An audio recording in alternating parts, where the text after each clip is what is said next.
Começa agora o Meia Pantufa. Bom dia, boa tarde, boa noite, boa madrugada, pessoal! Todo mundo com os fones de ouvido que tá começando o seu Meia Pantufa, toda terça às 5 da tarde no seu player favorito. Eu sou Luiz Leão e tenho aqui, como sempre, de um lado meu amigo Gustavo Azevedo. Bom dia, tarde, noite, madrugada, Gusta. E aí, assistidores e assistidoras de filmes e séries? E também, como sempre, do outro lado, meu amigo Lucas Abreu. Bom dia, tarde, noite, madrugada, Lucas. E aí, cinéfilos e cinéfilas do Meia Pantufa? E hoje com a gente, um convidado mais do que especial. É crítico de cinema, é o criador do Cinema com Crítica, é o criador do Clube do Crítico, ele é membro da Critics' Choice Association, ele faz o Cinema com Crítica com o Thiago Berenger e com o Álvaro Goulart, é bastante ativo no Twitter, isso é um elogio, tá? Isso não é uma crítica. Estamos aqui hoje com o Márcio Salem, com esse currículo invejável. Bom dia, tarde, noite, madrugada. Márcio, muito obrigado por ter topado estar aqui com a gente. Muito ativo no Twitter, mas não treteiro. Isso é muito importante.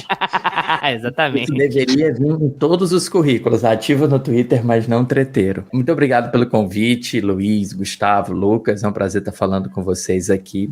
E meu currículo não é tão extenso. Termina só em crítica de cinema, que já tá bom demais. Ai, muito obrigado mais uma vez por estar aqui com a gente hoje. Bom, qual é o nosso tópico hoje? Hoje a gente tá metalinguístico. Estamos com um crítico que está querendo resumir o currículo como crítico e vamos falar sobre crítica. E por que a gente escolheu esse tópico? Porque a crítica de cinema, muitas vezes, ela é a inimiga do público. O público enxerga a crítica de cinema como inimiga, às vezes, dependendo do que a crítica fala. Se a crítica concorda com o filme que a pessoa gosta, então a crítica de cinema vale. Se a crítica discorda do que a pessoa gosta, então a crítica de cinema não vale. Então, o que a gente tá aqui pra discutir hoje é qual é o papel da crítica no mundo do cinema. Afinal de contas, a gente faz crítica de cinema porque a gente é chato, a gente faz crítica de cinema porque a gente gosta de detonar o trabalho dos outros. Quais são os motivos reais pelos quais a gente faz crítica, pelo qual a gente investe nesse caminho que às vezes é complicado, que é difícil de capitalizar, é difícil de rentabilizar, talvez nem seja esse o objetivo. Tantos assuntos, tantas beiradas pra gente chegar. Ainda bem que a gente tem o Márcio aqui pra falar sobre tudo isso, pra gente tentar quebrar alguns estigmas e pra gente falar também sobre como que a gente começa nessa carreira e pra que direção ela vai, por qual motivo a gente entra nisso e pra quais direções a gente pode seguir depois que a gente já entra nessa. Uma breve introdução aqui, bota a vinhetinha, a gente vai falar com o Márcio Salem hoje no Pipoca e Pantufas.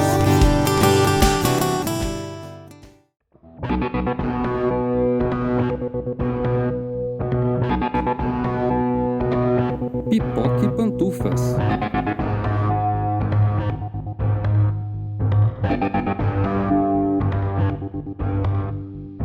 Começar pedindo pro Márcio falar um pouquinho sobre de onde ele tá falando, igual a caravana do Silvio Santos, sabe? Tá falando de onde? De onde o Márcio tá falando e como é que ele embarcou nesse negócio de mexer com crítica de cinema? O que te deu na cabeça pra falar assim, não, cara, eu gosto disso aqui, eu quero mexer com isso, eu quero divulgar isso. Como é que você foi parar nessa área? Eu tô falando de Fortaleza, Ceará, mas eu comecei minha carreira em São Luís do Maranhão e, como vocês podem imaginar, não sei de onde vocês estão falando, mas a vida em São Luís do Maranhão é muito mais difícil do que em Fortaleza por ser uma cidade muito menor e você tem menos acesso, ou praticamente não tem acesso a cabines de imprensa ou mesmo a posicionamento dentro do mundo da crítica que eu quero falar. Mas então, por que começa com a crítica, né? Eu nunca entendi muito bem qual é o sentimento que nos inspira a querer falar sobre algo. Não é por conhecimento, porque nós não fizemos faculdade, não é como uma pessoa que entra na internet e fala dicas de nutrição por ser um nutricionista, ou dicas de direito por ser formado em direito.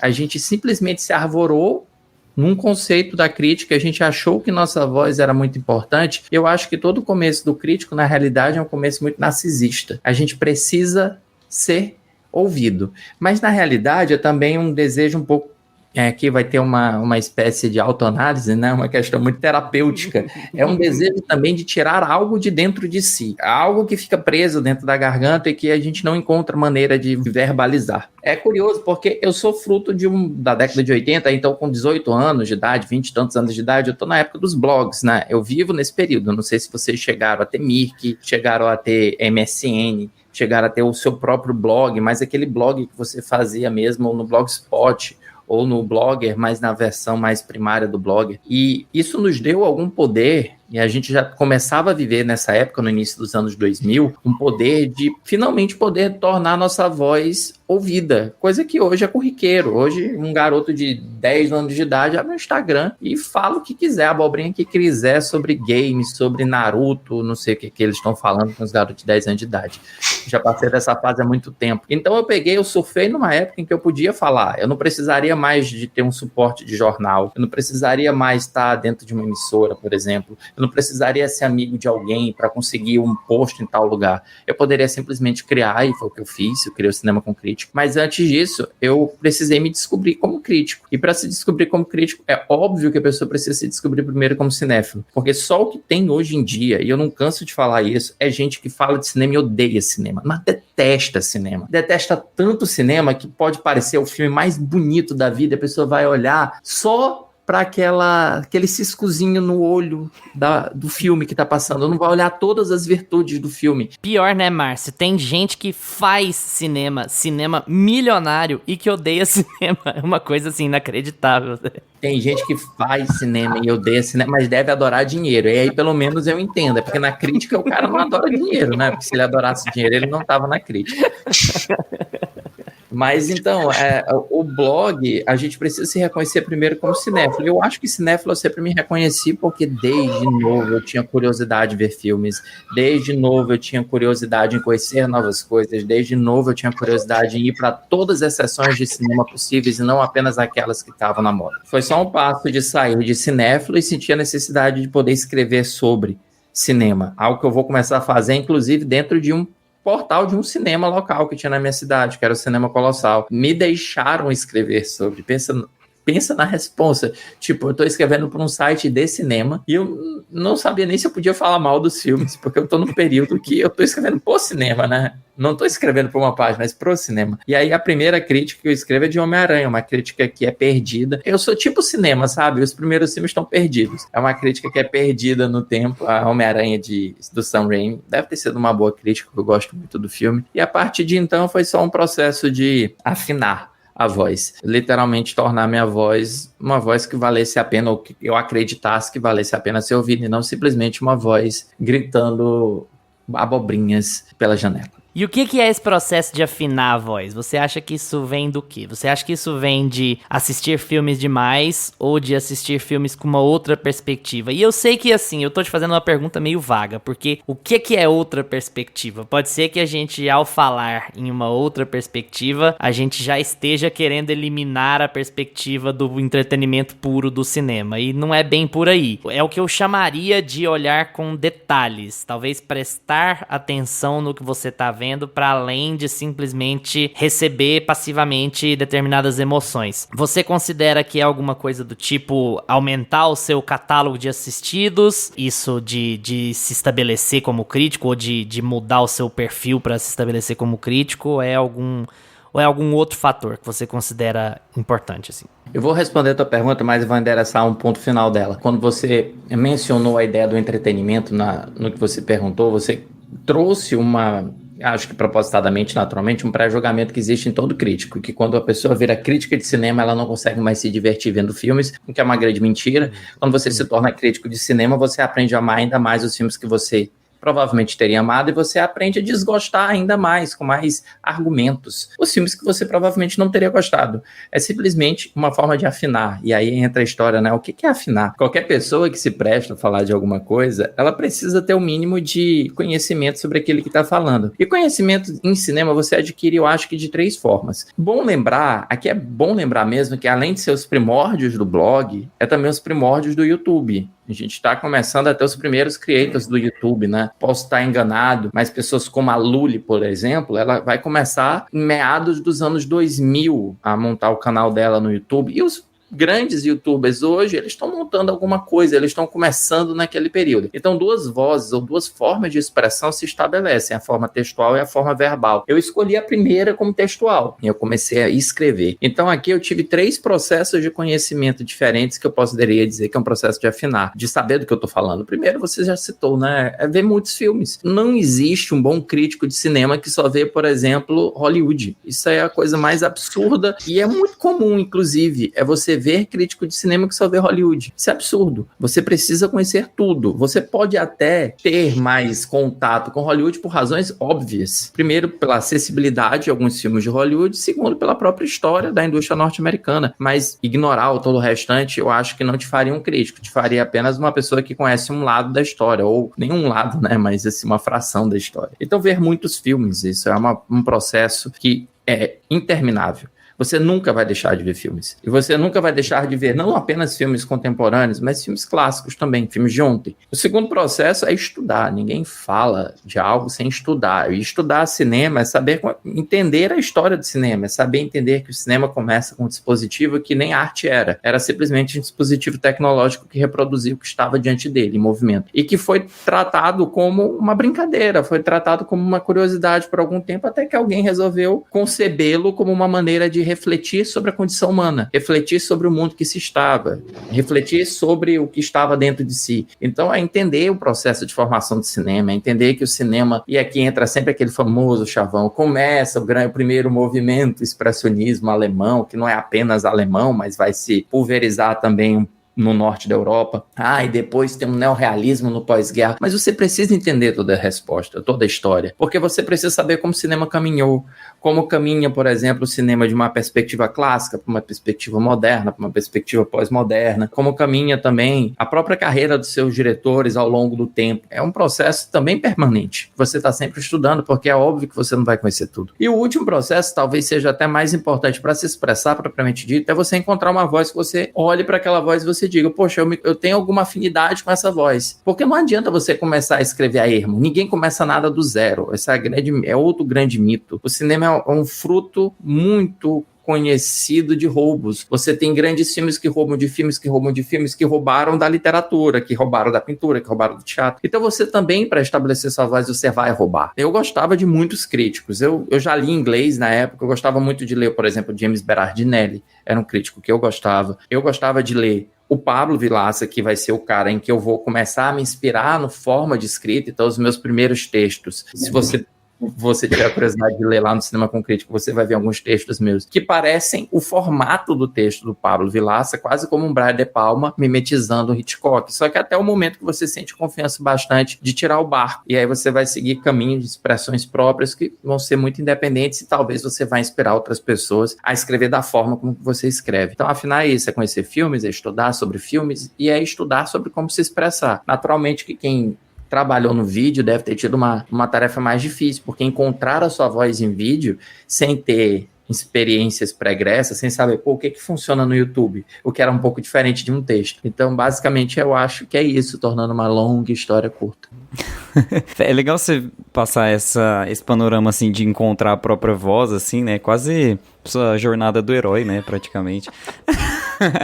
Eu adorei.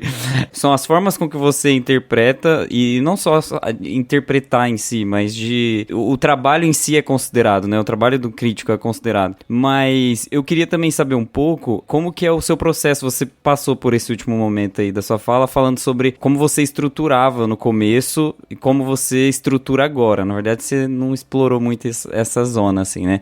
Mas, assim, tem uma metodologia que você usa hoje, ou você usava uma metodologia e você abandonou ela? Porque hoje, assim, a gente aqui como podcasters, a gente assiste um filme e a gente tem a nossa impressão subjetiva sobre aquilo, com a carga que a gente tem da vida mesmo, né? A gente lê um livro aqui, descobre uma coisa sobre função de roteiro, a gente assiste um documentário ali, a gente descobre como fazer efeitos práticos e como aplicar a computação gráfica e casar bem essas coisas, mas a metodologia em si, a prática do crítico em si, ela é feita como, assim, pra você, como que você descobriu?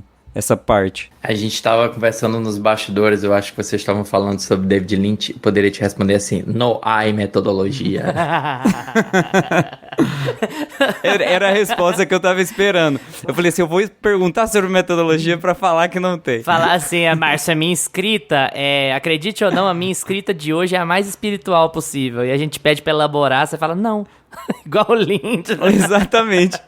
Eu tô brincando, claro que é uma metodologia, sim. E como eu falei para vocês, essa metodologia, a princípio, foi muito inspirada pelo Pablo. O Pablo, ele tem uma metodologia particular, não só ele, claro, né, outros críticos, de fazer anotações enquanto estão assistindo o filme. E isso eu trouxe para o meu escrever crítica. Então eu via um filme, anotava durante o filme, chegava em casa, transcrevia aquelas anotações, poderia fazer sentido ou não, e aí eu começava a escrever a partir daquilo. Ao longo da minha experiência, eu percebi que certas formas estruturadas de escrita, ou certas formas até mesmo desestruturadas de escrita, talvez elas comuniquem mais do que uma abordagem mais pragmática de ter uma metodologia clara. Por isso que eu brinquei que às vezes não tem metodologia. E quando eu olho para mim, eu talvez não tenha mesmo uma metodologia. Eu tenho uma praxis, um cronograma, um calendário, mas eu não tenho uma metodologia de escrita muito clara. Eu anoto, eu até... vocês não podem olhar porque vocês estão no podcast. Que pena, eu ia mostrar para vocês o meu caderno. Eu tenho um caderno, as minhas últimas críticas de Barbie e de Oppenheimer, só para citar os dois recentes, elas foram críticas que foram feitas com esse processo de anotação, porque eu senti a necessidade de que eram filmes que talvez precisassem de uma carga maior de detalhes, e talvez porque, dentro de um mundo que seria mais competitivo para crítica, falar de Barbie e de Oppenheimer, talvez eu quisesse destacar pelo detalhismo com que eu tivesse observado alguma coisa e não necessariamente apenas por coisas mais restritas ou coisas mais superficiais da comunicação. Pode ser por isso, pode ser algo até que eu tô até refletindo com vocês agora e pode ter sido algo inconsciente, mas que faz todo sentido agora enquanto eu tô pensando. Mas em outros casos, eu simplesmente sento na sala, vejo o filme, se me der na telha no momento, eu vou no Letterboxd, escrevo alguma coisa, e interessante que aí se torna um texto mais desestruturado, se torna um texto muito mais livre, muito mais de percepções imediatas do que necessariamente uma crítica propriamente dita. Eu posso esperar também algum dia, 2, 3 dias para escrever. Quando eu vim do Festival de Toronto no ano passado, eu não escrevi sobre nenhum filme durante o festival. Eu deixei para trazer tudo para escrever quando eu voltasse. Então eu fazia, e eu fiz um método que eu nunca tinha feito antes. Eu gravava pequenos podcasts para mim mesmo, sobre o que eu havia sentido vendo aquele filme, associado com as anotações. E aí explode isso ainda mais, Gustavo, porque isso para mim perpassa um pouco além da crítica, porque eu não sou só crítico. Eu, infelizmente, visto a roupa do produtor de conteúdo também. Então ali também tem outra forma de método de criação, que também não obedece uma metodologia tão clara. E para piorar, eu ainda sou professor. Então aí tem outra metodologia de criação das aulas. E se eu fosse tentar organizar isso tudo num todo coerente, eu não conseguiria. O que eu percebo é que eu, Márcio, eu funciono de uma maneira de horário. Eu sou uma pessoa, eu sei os dias, eu sei as horas, os momentos do dia que eu tô mais inspirado, que eu preciso me dedicar para escrever alguma coisa que exija maior elucubração no texto, eu sei as horas que eu não preciso. Eu sei exatamente o que eu preciso me dedicar e no que eu não preciso me dedicar. Eu sei quando eu vou fazer uma anotação de um filme, sei quando eu não vou fazer uma anotação, e sei os porquês de fazer isso, e sei as consequências também. Então tudo isso não é a metodologia que você buscava, Gustavo, mas isso tem uma outra relação, é autoconhecimento. Eu acho que o cara tem que fazer aquilo que funciona para ele. Eu estava amargurado, vocês podem ter visto no meu Instagram, porque eu fui publicar minha crítica de Oppenheimer 15 dias depois do lançamento. E eu tava amargurado porque, eu perdi o bonde da história. Todo mundo já falou de Oppenheimer, quem que vai ler agora o que eu falei do Oppenheimer? Isso criou uma outra forma de expressão sobre o texto. Eu parei de falar só sobre Oppenheimer e passei a falar sobre o próprio ofício da crítica misturado com Oppenheimer. E criou um outro bicho. Então eu acho que o mais importante é você se conhecer suas limitações, conhecer em que momento que você funciona melhor, conhecer que às vezes você não está funcionando bem. Isso talvez seja muito mais importante que qualquer metodologia. Eu vou falar uma outra coisa e gostaria que você desse uma opinião, assim, meio de concordo ou discordo, que casa muito com isso que você acabou de dizer, porque é um problema que a gente sofre muito aqui quando a gente vai fazer calendário. A gente discutiu muito sobre Barbie e Oppenheimer e sobre o que fazer, porque além de crítica, é produção de conteúdo, assim como você diz, né? E ainda que a gente ainda esteja no estágio muito inicial, pra dar até um pouco de vergonha de falar que a gente é crítico de cinema, porque assim, são vários processos e várias metodologias, como você disse, mas ainda assim, a gente tem um lado produtor de conteúdo muito forte e, na verdade, verdade, obrigatório. A gente lança episódio no mesmo horário, no mesmo dia, toda semana. E a gente não falha desde julho do ano passado, né? Alguma coisa assim. E é... Estamos a 0 dias sem né? acidentes. Mas Barbie e Oppenheimer foi uma discussão, primeiro porque gostos diferentes, a gente tem que casar 3 gostos diferentes pra casar uma data de lançamento. Eu acho que o Lucas estava mais ansioso pra Oppenheimer do que pra Barbie, não era o caso comigo e com o Gusta, mas aí a gente tem que fazer um agendamento e a gente pensou, poxa, mas se a gente jogar Oppenheimer pra outra semana, pode ser que a gente perca o bonde, como você usou, né? Perdeu o bonde do hype, perdeu o momento. E a gente acabou lançando Oppenheimer como um episódio extra na mesma semana. Mas depois dessa lenga-lenga, onde eu quero chegar? Pra te perguntar se você concorda ou discorda. Eu acho que a lógica da produção de conteúdo, ela, por vezes, ela é bem oposta à lógica da produção da crítica de cinema, porque, do meu ponto de vista, e isso vem de alguém que escreve textos muito diferentes 24 horas depois ou uma semana depois, eu acho que muitas coisas, elas precisam ou que a gente reassista ou que a gente seja capaz de digerir o que a gente assistiu. E geralmente a tendência da produção de conteúdo é a gente falar mais rápido possível, é a gente falar primeiro do que os outros e ainda assim se obrigar a falar uma coisa diferente do que a maior parte das pessoas está falando. Então, pra mim, às vezes parece que as coisas se chocam, às vezes parece que elas são inconciliáveis. Você fazer produção de conteúdo que você precisa estar na data mais próxima possível do lançamento e você digerir a produção pra você entender de verdade o que você sentiu a respeito daquilo e você ser capaz de processar e relembrar e refletir sobre certas coisas. Uma coisa que a gente fala muito aqui no podcast é falar que o filme envelheceu bem ou envelheceu mal pra gente. Filmes de meses atrás, porque em 3 meses, com as outras coisas que a gente assistiu, com as outras coisas que a gente fez, com a nossa vida seguindo, às vezes a gente tem opiniões bem diferentes do que a gente tinha no começo. Como é que você é afetado por esse processo? E assim, você concorda com essa ideia de que às vezes crítica e produção de conteúdo se chocam no tempo que elas demandam e na percepção que elas exigem? Você vai perceber que eu sou uma pessoa desobediente. Depende. A gente já tava com o caderninho na mão pra anotar as coisas. Ele fala, poxa, não tem... Eu falei às vezes, não porque eu tava preparando assim, às vezes, depende do filme. Sem sombra de dúvida, o trabalho do produtor de conteúdo, ele tem um escopo industrial, ou isso é o que nos vendem. Existe uma lógica muito capitalista em produção de conteúdo. Primeiro porque você tem princípios econômicos que estão em jogo dentro da produção de conteúdo. E um princípio óbvio, oferta e demanda. Fica claro, por exemplo, que hoje, sobretudo, quando você abre um Instagram, quando você abre um TikTok, quando você abre um YouTube, e quando você pesquisa uma palavra, você tem à sua disposição um mundo, um hall de coisas para você escolher em que eu vou depositar a minha atenção. E considerando que a atenção se torna um parâmetro monetário nesse aspecto, porque sim, vai gerar dinheiro e vai gerar despesa, é óbvio que a escolha vai recair no aspecto capitalista da coisa. Então, você precisa falar muito para você poder vender seu produto. Mas, ao mesmo tempo, durante algum tempo, alguns meses, durante alguns anos atrás, se falou muito do slow posting, e eu acho que o slow posting, ele pode ser também uma forma de enfrentar o sistema, que ainda que não vai te trazer os mesmos resultados, que talvez traga para quem seja escravo do sistema, seja peão do sistema, então esteja produzindo conteúdo, furos de reportagem a cada minuto, tá?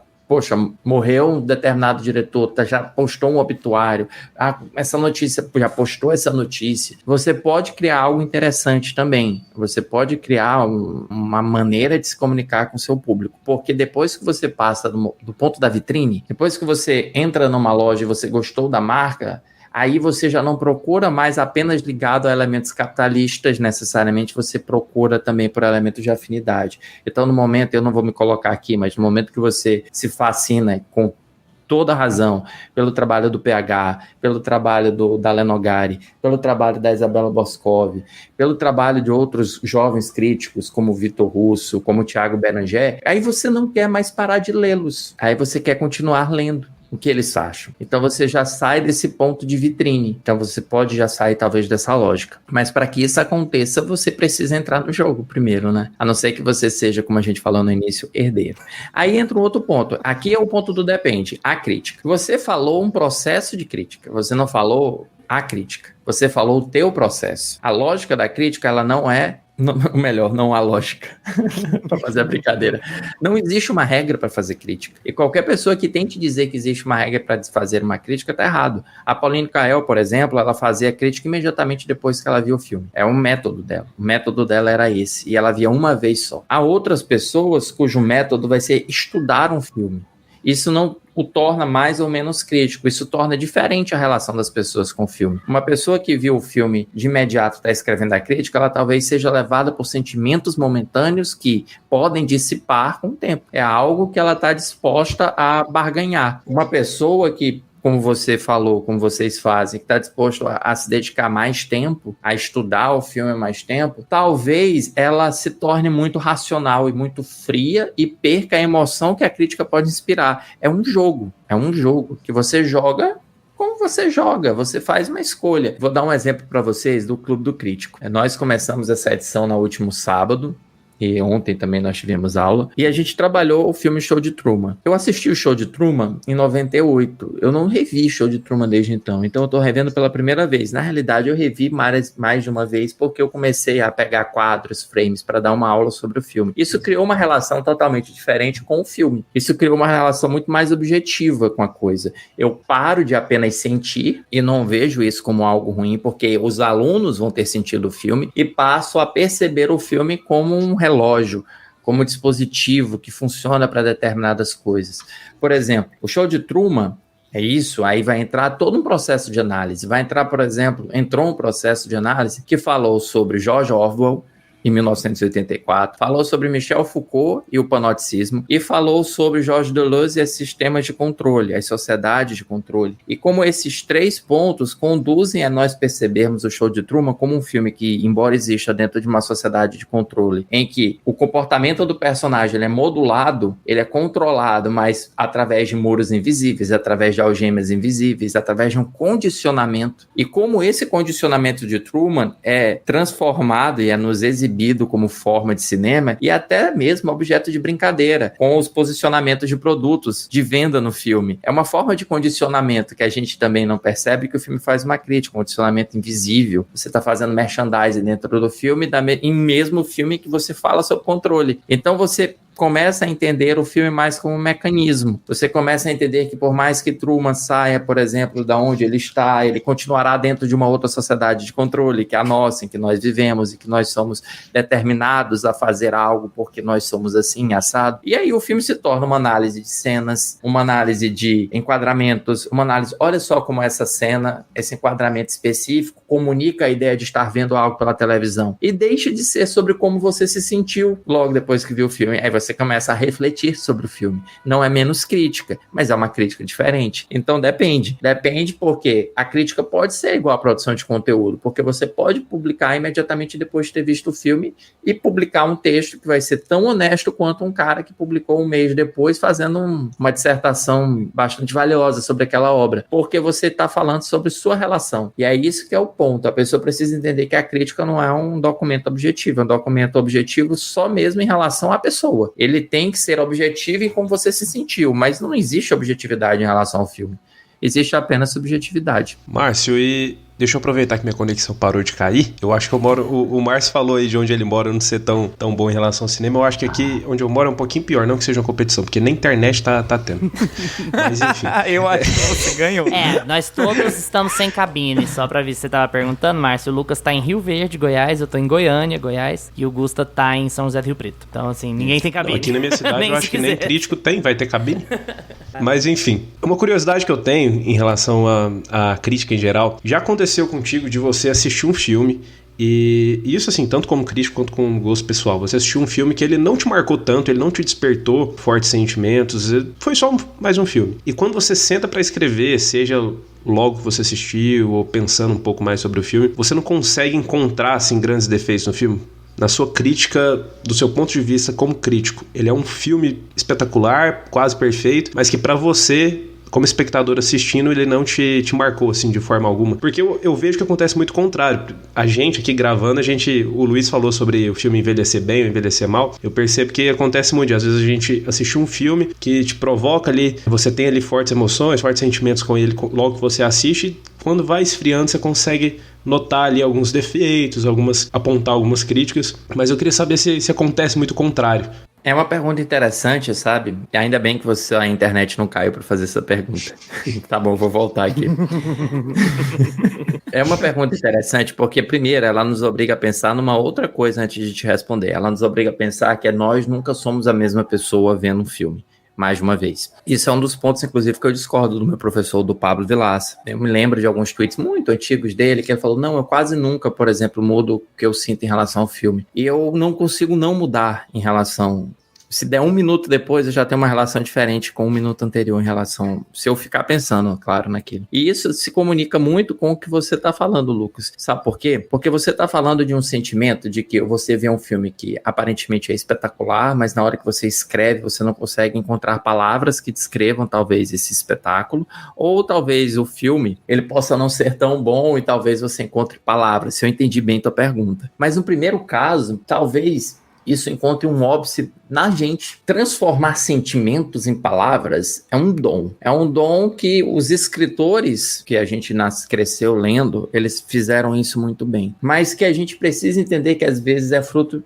pode parar em nossas limitações. A gente não conseguir traduzir uma ótima obra em palavras pode ser indicativo de ou nós não tivemos a capacidade naquele momento, não estou dizendo que nós somos incapazes de uma forma geral, mas naquele momento nós não conseguimos transformar sentimentos em palavras, ou pode ser indicativo de outra coisa. Talvez o filme não fosse tão bom assim. Porque no momento em que você sentou para escrever o filme, aquilo que talvez fosse tão quente em relação a ele, arrefeceu. Olha, eu sei que ele dividiu muito o público no Brasil, mas até hoje eu penso naquele final de A Baleia e eu fico emocionado, porque eu lembro quando eu assisti o filme. Eu lembro da cena, eu consigo visualizar tridimensionalmente a cena dele sentado, e eu acho que vocês estão entendendo, que é uma pessoa na porta, e o que acontece em relação a isso. Eu consigo visualizar, eu consigo acessar aqueles sentimentos. Mas, se você me perguntar, por exemplo, teve um filme recente do Paul Thomas Anderson que eu revi para aula, que foi Magnolia. Magnolia era um filme que no meu coração sempre tive um amor muito forte, eu continuei tendo, mas eu comecei a pensar de Magnolia de uma forma mais fria do que eu pensava calorosa. E não é que eu passei a gostar menos, eu só senti algo diferente naquele momento. Então talvez a incapacidade de traduzir em palavras de um texto ou de um vídeo o sentimento que o filme te proporcione pode ser esse indicativo, pode ser indicativo de você não estar no momento adequado de gravar, de que talvez o filme não seja tão quente assim quanto você achou que ele fosse, ou mesmo...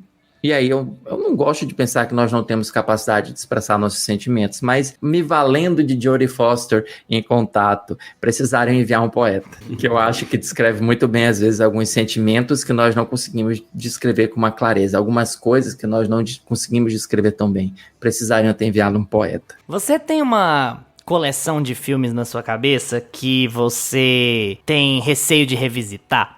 Digamos assim, isso acontece um bocado, eu gostaria que você desse, pra quem, eu tô reagindo às expressões faciais que ele fez e vocês não estão ouvindo, maravilhoso. Certamente sim, mas assim, se você pudesse dar alguns exemplos de coisas particulares pra você, porque gostaria de dar alguns exemplos meus, assim, eu tenho um filme recente que eu achei maravilhoso, foi After Sun, e eu acho trabalho incrível da Charlotte Wells ali, mas é um filme que eu tenho um pouco de receio de revisitar, eu tenho medo de ele me bater diferente agora tantos meses depois, e eu talvez ter isso que você falou sobre Magnolia, por exemplo, eu ter uma relação mais gelada com ele. Magnolia é um exemplo bom do contrário. Quando eu assisti Magnolia, eu não fiquei tão assim, poxa, o Paul Thomas Anderson, sabe? E na medida que eu fui me preparando pra gravar sobre ele com os meninos, que eu fui fazendo anotações mentais mesmo, o filme foi crescendo na minha cabeça. Eu fiquei, poxa, mas esse filme realmente é muito bom, sabe? E aí fui tendo esse tipo de reflexão. Mas... do oposto, você tem exemplos assim que sempre vem na sua cabeça de, olha, eu vi esse filme faz 5, 10, 15, 20 anos e eu não quero revisitar, porque se eu revisitar e não gostar, eu não vou nem dormir direito essa noite.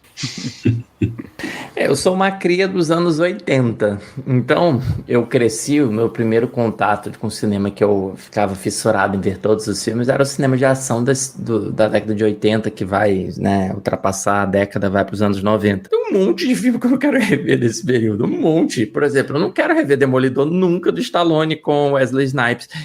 Eu lembro que eu adorava Demolidor, mas eu não tenho nem coragem de dar o play nesse filme. Nem coragem. Tem filme, por exemplo, eu fui rever, tem muito tempo já, o Último Boy Scout, eu adorava. Gente, o Último Boy Scout é bem ruim, né? Mas eu fui rever, pra quê? Não sei. Há outros que vale a pena, que você sabe que ele resistiu ao tempo, entre aspas, né? Essa é uma expressão tão lacunosa, né? Resistir ao tempo. Duro de Matar eu vejo todo ano. Rambo, Programado para Matar, dá pra ver tranquilamente todo ano também. Exterminador do Futuro 1, 2. Assim, James Cameron, de forma geral, dá pra ver tranquilamente também e rever. Mas sim, tem muito filme. Tem filme de terror que eu era fissurado quando jovem, que talvez eu não tenha uma relação tão boa agora. Esse cinema recente, eu não consigo pensar ainda, porque eu acho que o desejo de revisitar algo, ele nasce de uma saudade. E saudade é uma coisa muito curiosa.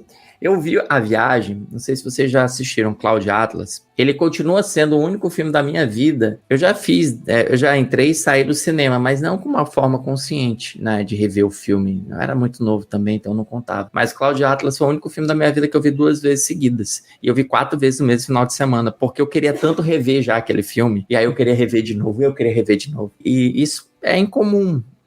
O After Sun, eu senti uma vontade danada de rever e revi, mas não é comum filmes contemporâneos eu ter esse sentimento, não. Talvez um Mad Max, mas para você querer revisitar algo, você precisa ter saudade. E aí tem uma diferença, eu acho, Luiz, uma diferença significativa. Quando a gente é jovem, a nossa cabeça ainda não está tão bem formada para os nossos gostos. A gente está amadurecendo nosso paladar cinematográfico. Mais velho, não que eu seja velho, né? Mas você disse que eu sou um cara com currículo.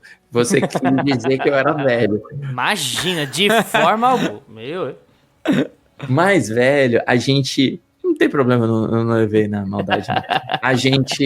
A gente já tem um gosto, a gente já conhece como a gente se sente em relação a determinadas coisas. E aí, acaba que revisitar talvez não traga tantas surpresas. Pode trazer um menor ou maior, mas não vai trazer uma surpresa tão abissal, que é você sair de um filme amando e depois você vai detestar o filme. Talvez isso não aconteça. Isso acontece com filmes da nossa juventude. Aventureiros do Bairro Proibido foi um que eu arrisquei, porque eu quis rever a filmografia do John Carpenter e deu bom.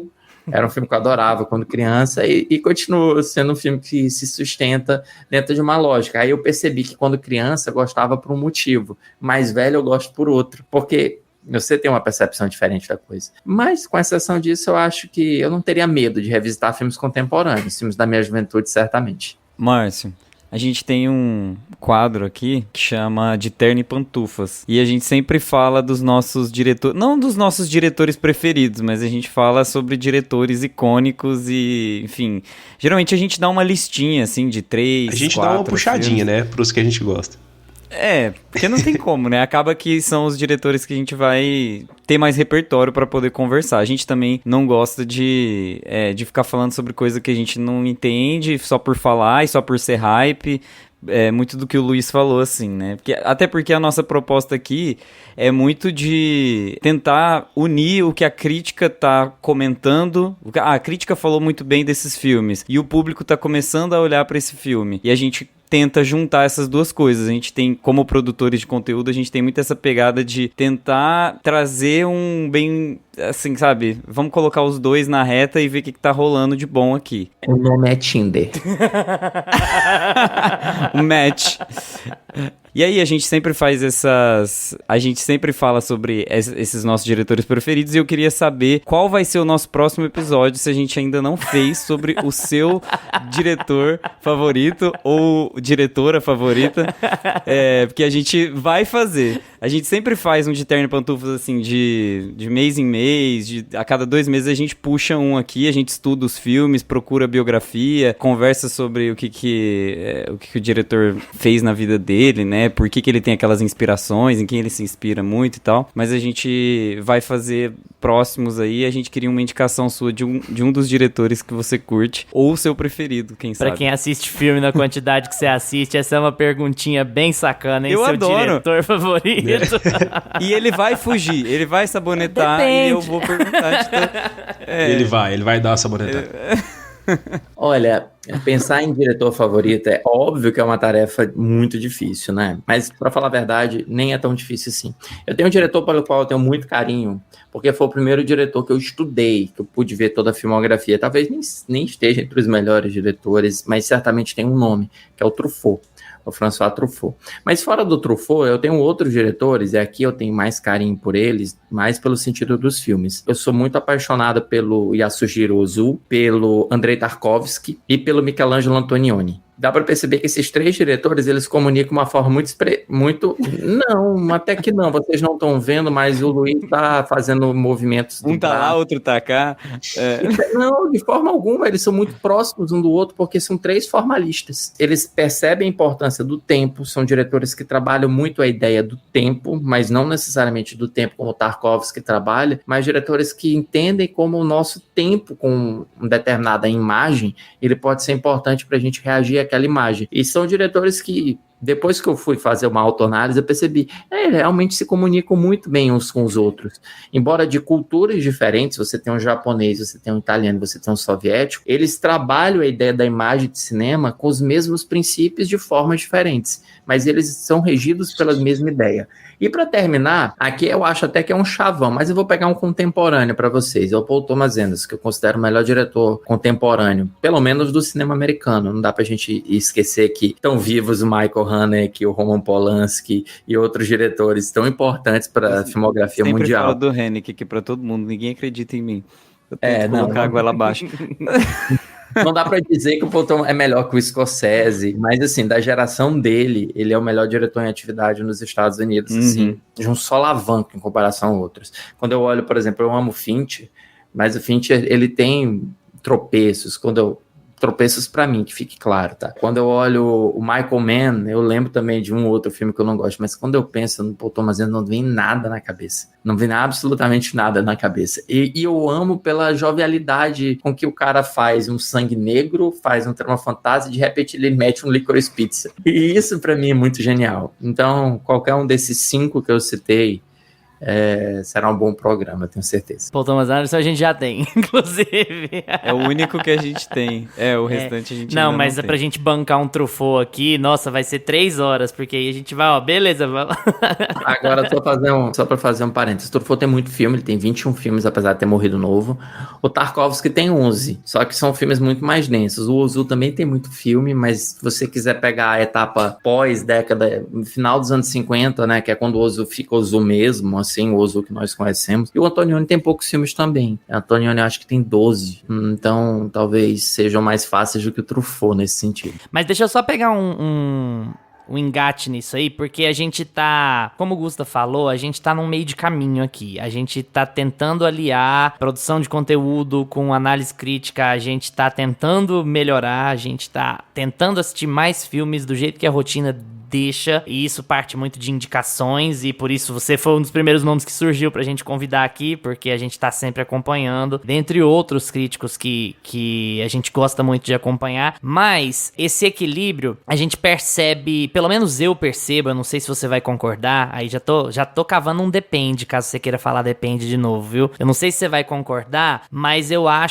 vejo 3 universos muito diferentes quando a gente fala de cinema. Eu vejo que você tem um grupo de críticos de cinema que tem, talvez por ter mais experiência, talvez por ter conseguido de algum jeito trabalhar com a área, consegue assistir filmes em maior quantidade, né, porque consegue tirar renda disso de alguma maneira, pode acontecer, mas você tem um grupo que eu diria de meio de caminho, que tá tentando se informar mais, que tá seguindo pessoas pra sair da bolha do Hollywood e tal, e parece haver um abismo entre esses 2 grupos e uma grande maioria de público que tem até birra de crítico se o crítico não concorda. Foi o que aconteceu com Tudo em Todo Lugar ao Mesmo Tempo, vai acontecer com Barbie, é o que acontece com mainstream de modo geral. Isso ainda tô colocando Tudo em Todo Lugar ao Mesmo Tempo como um mainstream, mas também não dá pra comparar com o que acontece com a Marvel ou o que acontece com o que tá acontecendo com Barbie, por exemplo. Então até nisso você tem uma espécie de divisão de mainstream. Eu acho que você acaba tendo grupos que têm percepções de cinema muito diferentes e que têm referências de cinema muito diferentes. Dito isso, eu acredito que a principal bolha que a gente tem é a hollywoodiana. O que foi pra você quebrar a bolha hollywoodiana? Como que isso aconteceu? Você foi instigado por alguém? Você teve referências que te levaram a assistir outras coisas? Isso foi a escola? Isso foi a vida? Isso foi vontade própria? Quais eram os caminhos pra sair? Porque é o que eu enxergo, eu posso estar redondamente enganado, mas é o que hoje eu enxergo como o maior problema. Porque a gente vive uma cultura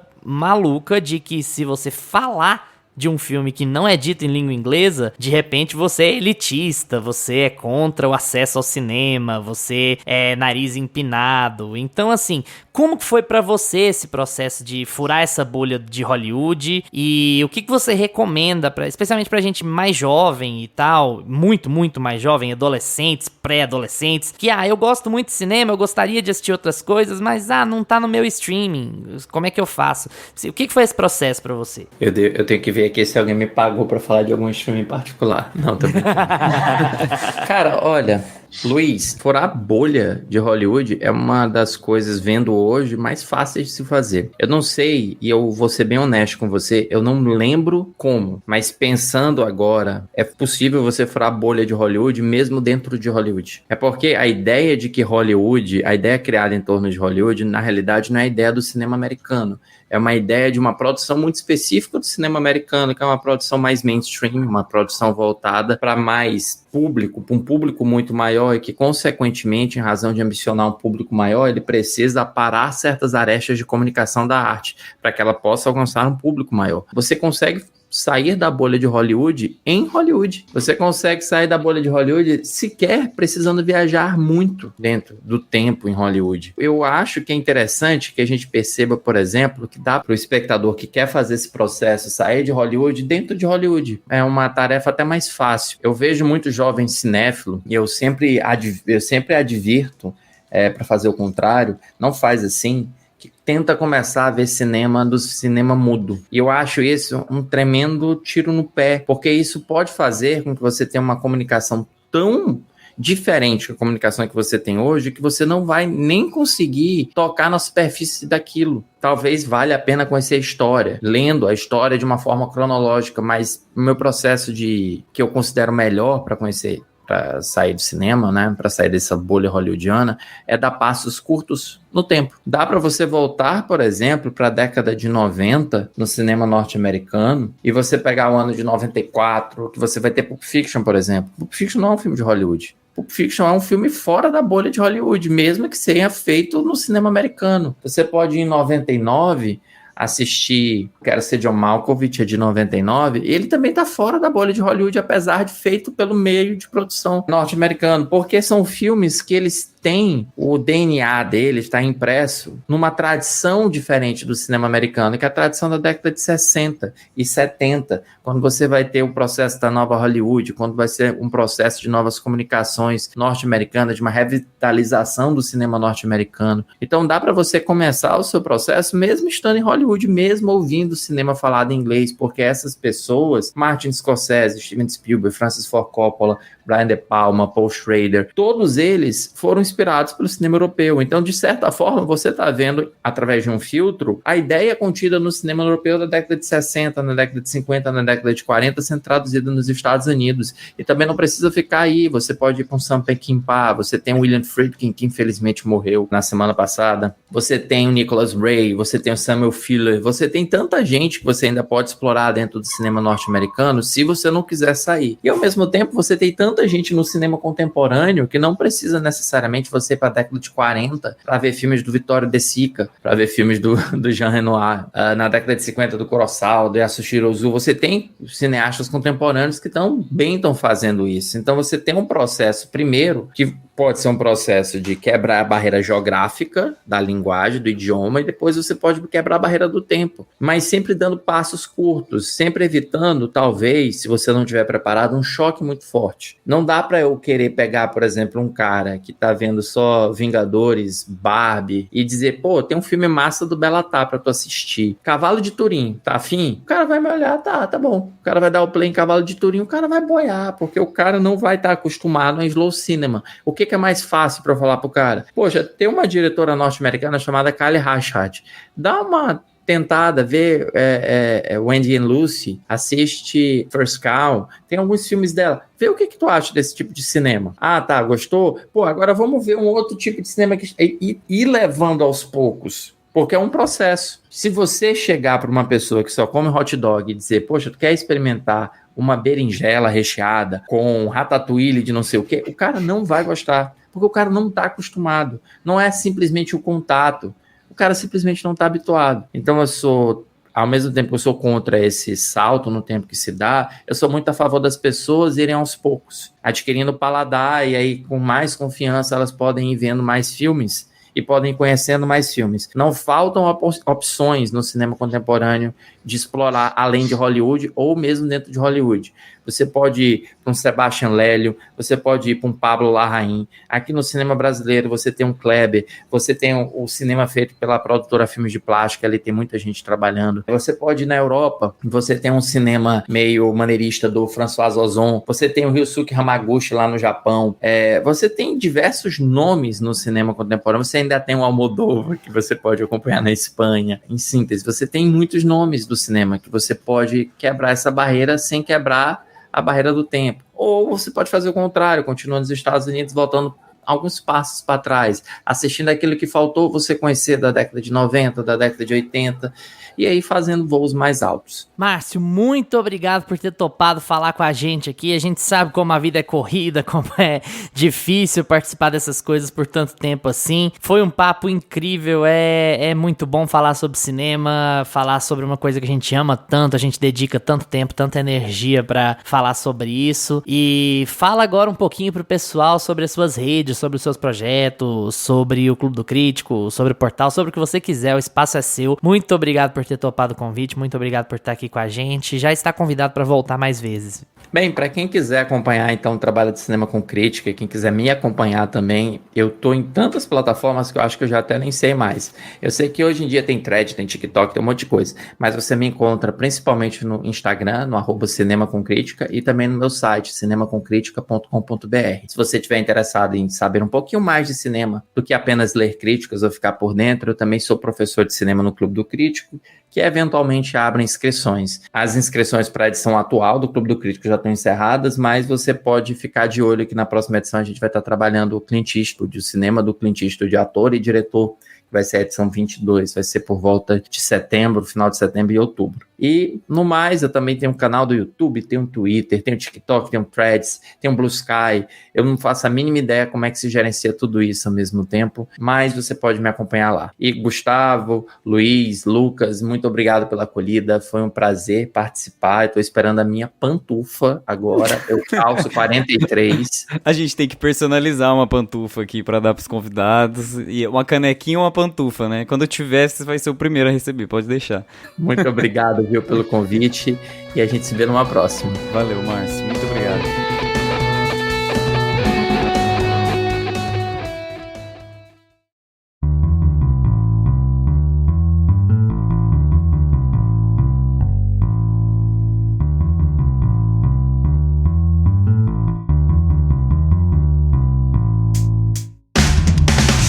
E agora é com vocês. Gostaram do episódio? Ficaram com vontade de se aventurar um pouco mais pelo mundo da crítica de cinema? Troca uma ideia com a gente no Instagram, no Twitter, @meiapantufa, porque a gente responde tudo que aparece por lá. Valeu pela atenção de vocês. Tchau, Gusta. Tchau. Tchau, Lucas. Tchau, galera. Tchau, Márcio. Valeu. Tchau, gente. Valeu. Lembrem-se de seguir a gente nos seus agregadores de podcasts preferidos: Spotify, Apple for Podcasts, Deezer, Amazon Music. Terça-feira que vem a gente tá de volta com mais Meia Pantufa pra vocês. Tchau! Este podcast tem locuções de Lucas Meleiro e Carla Ribeiro e edição de Luiz Leão.